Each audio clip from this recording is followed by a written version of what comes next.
టర్కీలో భూకంపం వచ్చినప్పుడు ఆపరేషన్ దోస్త్ అనే పేరుతో ఫస్ట్ టైం స్పందించి వాళ్ళకి సహాయం చేసింది ఇండియానే. ఈ విషయం ప్రపంచవ్యాప్తంగా అందరికీ తెలుసు. ఈవెన్ అజర్బైజాన్కి కూడా సమస్యలు వచ్చినప్పుడు ఫస్ట్ టైం స్పందించి సహాయం చేసింది కూడా ఇండియా. ఈ విషయం కూడా ప్రపంచ దేశాలందరికీ తెలుసు. సో టర్కీ భూకంపానికి ఎన్ని దేశాలు ఎన్ని రకాల సహాయం చేసినా ముందు మీకు ఏం కావాలన్నా మమ్మల్ని అడగండి అని చెప్పేసి ఇక్కడ నుంచి మందుల్ని వాటిని అన్నిటినీ వెంటనే హుటాహుటిన విమానాల్లో సరఫరా చేసింది ఇండియా. మీరు కావాలంటే గూగుల్లోనూ చూడండి. ఇది ఇప్పుడేమి మన వాళ్ళంత గొప్పలు చెప్పుకోవడం కాదు. ఈ ఈ యుద్ధం అనేది ఇప్పుడు సిట్యువేషన్ ఇది. టర్కీ భూకంపం టైంలో ఆర్టికల్స్ అన్నీ చూస్తే ఎక్కువ సహాయం చేసింది ఇండియానే. అండ్ ఇంకా ఏం కావాలన్నా చెప్పండి అనేది కూడా అడిగింది ఇండియానే. దానికి ఆపరేషన్ పేరు కూడా పెట్టింది ఆపరేషన్ దోస్త్ అని. దోస్త్ అంటే ఫ్రెండ్, మా స్నేహ మిత్ర దేశానికి ఏదో అయ్యింది, మేమున్నాము సహాయం చేయడానికి అని. మిత్రదేశం అంటే ఫ్రెండ్లీ నేషన్. మనకి వాళ్ళకి చాలా మంచి సంబంధాలు ఉన్నాయి అని అర్థం. ఆ మంచి సంబంధాలు ఏంటి? మనం టర్కీ నుంచి చాలా ఇంపోర్ట్స్ చేసుకుని ఆ దేశాన్ని బతికిస్తున్నాం. వాళ్ళ దగ్గర విచ్చలవిడిగా యాపిల్స్ పండుతాయి. మోస్ట్లీ మన దగ్గర అన్ని రకాల యాపిల్స్ తీసుకున్నట్టుగానే కాలిఫోర్నియా యాపిల్స్ మన దగ్గరే ఉన్నాయిలే, సిమ్లా యాపిల్ లోకల్వి. పైగా వీళ్ళవి ఎక్కువ దిగుమతి చేసుకునే వాళ్ళం. అలాగే పెట్రోలియం ప్రోడక్ట్స్, ఆ విధంగానే కార్కి సంబంధించినవి.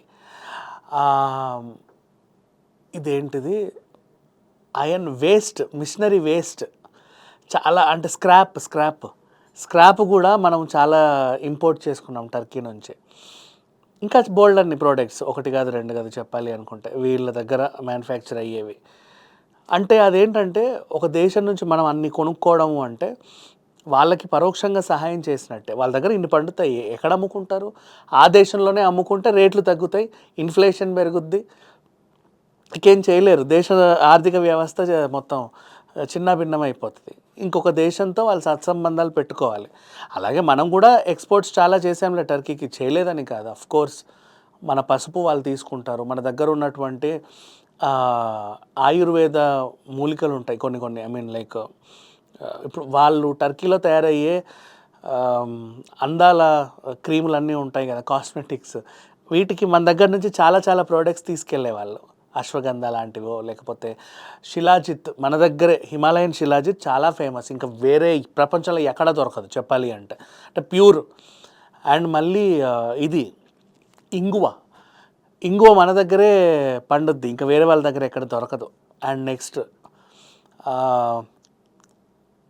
ఇదేంటిది ఎడిబుల్ గమ్, మనం చెట్టు నుంచి వచ్చే గమ్ ఉంటుంది, తినొచ్చు దాన్ని ఏదో అంటారు, నాకు సరిగ్గా పేరు తెలియదు. అది టర్కీ దేశానికి మనమే ఎక్స్పోర్ట్ చేస్తాం. అండ్ నెక్స్ట్ అలాగే స్పైసెస్, యాజ్ యూజువల్ పెప్పర్ని చాలా కంట్రీస్కి మన దగ్గర నుంచే వెళ్తాయి యాక్చువల్గా చెప్పాలి అంటే. ఇంకా బోల్డ్ అన్ని ప్రోడక్ట్స్, ఒకటి కాదు రెండు కాదు. అలానే వాళ్ళ దగ్గర నుంచి కూడా మనం తెచ్చుకునేవి చాలా ఉన్నాయి. మోస్ట్లీ మేజర్ మార్కెట్ అయితే యాపిల్స్ టర్కీ రెగ్యులర్గా కవర్ చేస్తుంది. డైలీ కనీసం బోల్డ్ అన్ని క్వింటాళ్ళు మనకి దిగుమతి అవుతూ ఉంటాయి. ఇలాంటి టైంలో ఒక ఫ్రెండ్లీ నేషన్ అదే దేశానికి ఇంకో ప్రమాదం వచ్చింది, ఆ దేశానికి పక్కనున్న దేశంతో అంటే పాకిస్తాన్తో. అప్పుడు వీళ్ళు ఏం చేయాలి? అరే మా ఫ్రెండ్లీ దేశం ఒకప్పుడు నాకేదో అయితే నాకు సహాయం చేయడానికి ముందుకు వచ్చారు, ఇప్పుడు పాపం వాళ్ళకేదో అవుతుంది, మేము కూడా సహాయం చేయాలి అని. అంటే టర్కీ దగ్గర న్యూక్లియర్ వెపన్స్, ఈ యుద్ధానికి సంబంధించిన ఈ సామాగ్రి అంతా కూడా ముబ్బడిగా ఉంది. అలాంటప్పుడు అది ఎవరికి ఇవ్వాలి? ఇండియాకి ఇవ్వాలి. ఇవ్వడం అంటే ఇన్ సెన్స్ అంటే నువ్వు అమ్ముకో, తప్పులేదు, కొనడానికి కూడా రెడీగానే ఉన్నారు. అంటే మన దగ్గర ఒకవేళ తక్కువ ఉండి అవసరమైతే కొనడానికి కూడా రెడీగానే ఉన్నారు. అలాంటిది టర్కీ పాకిస్తాన్కి డ్రోన్లు సరఫరా చేసింది. వాళ్ళు మన మీద దాడి చేసినప్పుడు ఒక డ్రోన్ని తీసుకుంటే అది మేడ్ ఇన్ టర్కీ. ఏమోలే, అంటే గతంలోనూ ఇచ్చి ఉండొచ్చు, మీ భూకంపానికి ముందు ఎప్పుడో కొనుక్కొని ఉండొచ్చు. ఇప్పుడు వాళ్ళు పాకిస్తాన్ వాడింది అనుకుందాం. అన్నీ కొత్తవే, రీసెంట్ టెక్నాలజీవే. అండ్ వీళ్ళు సరఫరా చేయడం ఇవన్నీ కూడా ఇండియాకి తెలుసు. ఒక దేశం నుంచి ఇంకో దేశానికి వెళ్ళే ఇంపోర్ట్ ఎక్స్పోర్ట్ బిజినెస్ ప్రపంచంలో ఎవడికి తెలియదు అనుకోవడం మూర్ఖత్వం. సో అలా సప్లై చేసినప్పుడు ఇప్పుడు మన వాళ్ళందరికీ మండింది. ఒకప్పుడు చైనా దాడి చేసినప్పుడు బార్డర్లో చైనీస్ ప్రోడక్ట్స్ అన్నీ మనం ఎలా అయితే బ్యాన్ చేసామో ఇప్పుడు టర్కిష్ ప్రోడక్ట్స్ బ్యాన్ చేశారు. సరే చైనాకి ఏముందిలే తొక్కలో ప్రోడక్ట్స్, అది ఇది కాకపోతే ఇంకోటి చేసుకుంటుంది, ఎట్టో అట్లా బతికేస్తుంది. కానీ టర్కీ అలా కాదు కదా. ఆల్రెడీ భూకంపానికి విలవిలలాడిపోయిన దేశం, ఆల్రెడీ ఒక ఆర్థిక ఇబ్బందుల్లో ఉన్న దేశం. ఈ టైంలో ఎక్కువ దానికి ఆదాయ వనరం భారతదేశం నుంచే. మనమే ఎక్కువ. అసలు ఇంకా చెప్పాలంటే మీకు బాగా తెలీదు, an apple A day keeps doctor away అనేది మన ఇండియాలోనే ఎక్కువ ఫేమస్. రోజుకు యాపిల్ తింటే చాలు మన డాక్టర్ దగ్గరికి అవసరం లేదు అనేది. ఎలాంటి జ్వరం వచ్చినా ఏమొచ్చినా apple apple apple apple apple యాపిలే డాక్టర్స్ కూడా ప్రిఫర్ చేస్తారు. మనకు అది రెగ్యులర్ ఫ్రూట్ అయిపోయింది ఖచ్చితంగా. అండ్ ఎక్స్పెన్సివ్ అయినా కొంటానే ఉంటాం. ఎంత కాదన్నా ఇవాళ రేపు యాపిల్స్ కేజీ 300-400 తక్కువ రావట్లా, కొంచెం ఏ కంట్రీస్ చూసుకున్నా సరే. అలాంటిది ఇప్పుడు వాళ్ళ నాట్ ఓన్లీ యాపిల్, ఒక యాపిల్ని మానేస్తేనే వాళ్ళ దగ్గర ఆర్థిక పరిస్థితి చాలా దారుణంగా ఉంటుంది. అట్లాంటివి అన్ని products we stopped from Turkey, including మన కాస్ట్యూమ్స్ అయినా సరే. బికాజ్ అంటే ఎవరికైనా సహాయం చేస్తే ఎందుకు చేస్తామంటే ఎప్పుడైనా మనకు బాగాలేనప్పుడు వాళ్ళు చూసుకుంటారన్న ఏదో చిన్న ఆశ. నిజం, ఇప్పటికీ మనమే కాదు, ఒక మనుషుల్లోనే మాట్లాడుకుందాం.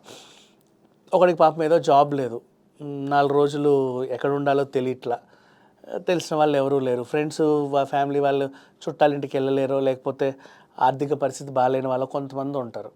ఓ 4 రోజులు మన ఇంట్లో ఉంచుకొని వాడికి బాత్రూమ్ వెళ్ళేలాగా చూసుకొని, వాడు పడుకునేలాగా అరేంజ్మెంట్ చేసి, వాడు హ్యాపీగా తినేలాగా అరేంజ్మెంట్ చేసి, వాడి దగ్గర లేకపోతే ఖర్చులకు ఒక ఎంతో కొంచెం ఇచ్చి పంపిస్తే, మళ్ళీ ఎప్పుడైనా సరే వాడికి ఒక మంచి పొజిషన్లో ఉన్నప్పుడు, మనము అటు ఇటుగా ఉన్నప్పుడు వద్దన్న పిలిచి సహాయం చేస్తారు. అట్లాంటి వాళ్ళు ఉంటారు. దేశం మధ్యలో ఉన్న అనుబంధాలు కూడా అలాగే ఉంటాయి. మీకు ఏదన్నా అయితే మేము చూసుకోవాలి, మాకు ఏదన్నా అయితే మీరు చూసుకోవాలి. మనందరం ఒకే భూమి మీద నివసిస్తున్నాం. మనం ఎవరెవరికి శత్రువులం కాదు. నువ్వు పుట్టింది మనిషి పుట్టుకే, నేను పుట్టింది మనిషి పుట్టుకే. మేబీ లాంగ్వేజెస్ డిఫరెంట్ అయి ఉండొచ్చు, లేకపోతే మన టేస్ట్లు డిఫరెంట్ అయి ఉండొచ్చు, తినే ఆహారం డిఫరెంట్ అయి ఉండొచ్చు, బట్ మనిషి పుట్టుకేగా పుట్టాం. అప్పుడు అందరికి ఒకరికొకరు సహాయం చేసుకోవాలి. అండ్ యూనిటీ ఇన్ డైవర్సిటీని ఎక్కువగా ఫాలో అయ్యేది కూడా మన భారతదేశమే. మిగతా దేశాలు ఎలా ఫాలో అవుతాయో తెలియదు, దే ఫాలో అవ్వవు ఖచ్చితంగా. ఎందుకంటే అగ్రదేశం అమెరికానే పోండి మీరందరూ మా దేశం నుంచి తరిమేసింది. ఎవరికైనా స్వార్థమే, మన దగ్గర మాత్రం ఆ స్వార్థం లేదు.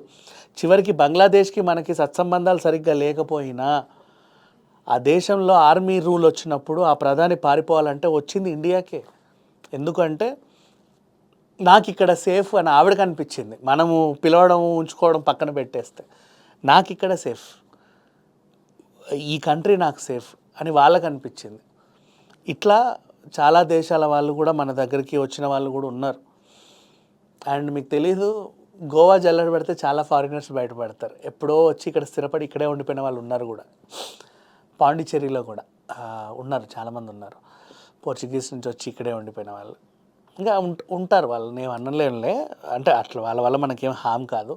సో అట్లా అంటే వాళ్ళకి ఈ ఫ్రెండ్లీ నేషన్ లాగా ఇష్టం. అండ్ ఇండియా నుంచి కొన్ని దేశాలకి మనకు వీసా లేకుండా ప్రయాణించే సౌలభ్యం ఉంది. ఎందుకంటే వాళ్ళకి తెలుసు వీళ్ళు చాలా సెన్సిటివ్, వస్తారు చక్కగా మాకు కావాల్సినవన్నీ కొనుక్కొని మాకు ఆర్థికంగా బాగా ప్రాఫిట్ చేసిపోతారు అని. మనకే ఎక్కువ కదా. ఇప్పుడు థాయిలాండ్ లాంటి దేశంకి వెళ్ళాం, బాడీ మసాజులు చేయించుకుంటాం, మంచి మంచి హోటల్లో ఉంటాం, ఆ షాపింగ్లు అన్నీ కొనుక్కుంటాం, తక్కువలో వచ్చేస్తాం హ్యాపీగా ఇక్కడికి. వాళ్ళకి సంతోషం, అబ్బా మాకు బాగా రెవెన్యూ వచ్చింది టూరిస్టుల వల్ల అని. ఎవరు ఇబ్బంది పెట్టరు మన ఇండియన్స్ అయితే మోస్ట్లీ, నాకు తెలిసినంతవరకు. సో ఇట్లాంటి ఒక మంచి ఫ్రెండ్లీ దేశం టర్కీకి సహాయం చేసింది ఒకానొక సిచ్యువేషన్లో. ఇప్పుడు ఆ టర్కీ మనకి సరిగ్గా స్పందించకపోవడంతో బాయ్కాట్ చేసాము. సోషల్ మీడియాలో బాయ్కాట్ టర్కీ ట్రెండింగ్ చాలా వైరల్ అవుతుంది. ఇంకా అసలు విషయానికి వస్తే ఇది మనసులో పెట్టుకొని ఆ మిస్ టర్కీని మాత్రం ఎలిమినేట్ చేయరు. మిస్ టర్కీ చక్కగానే ఉంది, మిస్ చైనా కూడా చక్కగానే ఉంది, మిస్ పాకిస్తాన్ ఒకతే రాలా. రాలేదు అంటే ఆర్గనైజర్సే చెప్పారు నువ్వు రావడానికి వీల్లేదు ఈ కంట్రీకి అని.